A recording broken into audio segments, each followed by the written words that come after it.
മണിക്കൂറുകളുടെ വ്യത്യാസത്തിൽ രണ്ട് ശക്തമായിട്ടുള്ള ബോംബർ വിമാനങ്ങൾ തകർന്നു വീഴുന്നു. ഒന്ന് റഷ്യ, രണ്ടാമത് അമേരിക്ക.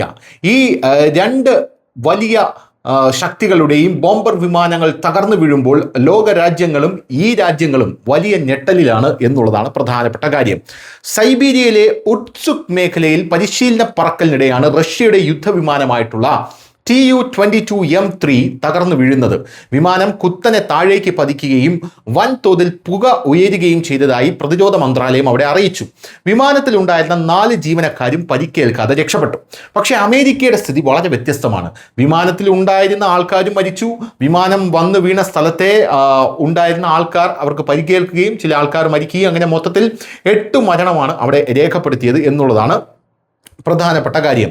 US ബോംബറായിട്ടുള്ള B-52 ആണ് തകർന്നു വീണത്. ഇത് തകർന്നു വീണ ദിവസം തന്നെയാണ് റഷ്യൻ വിമാനവും തകർന്നത്.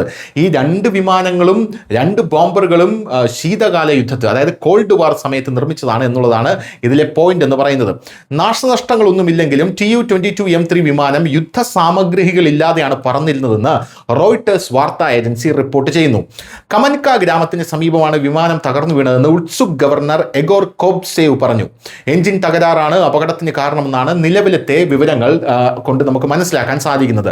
നാറ്റോ ബാക്ക്ഫയർ എന്ന കോഡ് നാമം നൽകിയിട്ടുള്ള Tu-22 സോവിയറ്റ് കാലഘട്ടത്തിലെ സൂപ്പർസോണിക് ബോംബർ വിമാനമാണ്. സിറിയയിലും യുക്രൈനിലും റഷ്യ ഇത് യുദ്ധത്തിനായിട്ടും ഉപയോഗിച്ചിട്ടുണ്ട്. ഇതിന്റെ പുതിയ പതിപ്പായ Tu-22M3ക്ക് KH-22 ക്രൂസ് മിസൈലും വിമാനത്തിൽ നിന്ന് തൊടുക്കാവുന്ന ഹൈപ്പർസോണിക് മിസൈലുകളും വഹിക്കാൻ ശേഷിയുണ്ട് എന്നുള്ള റിപ്പോർട്ടുകളും പുറത്തുവരുന്നു. US സൈന്യത്തിന്റെ B-52 ബോംബർ വിമാനം തകർന്ന് വിമാനത്തിലുണ്ടായിരുന്ന 8 പേർ മരിച്ചതിന് പിന്നാലെയാണ് റഷ്യൻ വിമാനവും അപകടത്തിൽപ്പെട്ടത്. ലോസ് ആഞ്ചൽസിന് ഏകദേശം 95 കിലോമീറ്റർ വടക്കുള്ള എഡ്വേഴ്സ് വ്യോമസേനാ താവളത്തിലാണ് B-52 തകർന്നു വീണത്.